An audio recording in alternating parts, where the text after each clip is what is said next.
Қаржылық мониторинг агенттігінің Шығыс Қазақстан облысы бойынша департаментінің қызметкерлері жетім балаларға арналған мектеп-интернатының директоры Базархановаға қатысты қылмыстық істің тергеуін аяқтады.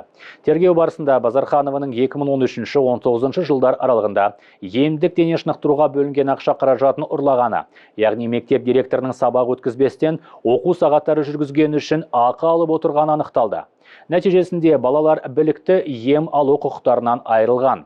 Бұдан басқа Базарханова интернат қызметкерлеріне қосымша жұмыс істегендері үшін ақы аударып отырған. Кейіннен олар ол ақшаларды есеп шоттарынан шешіп, Базархановаға қайтарып беріп отырған. Шын мәнінде қызметкерлер қосымша жұмыс атқармаған.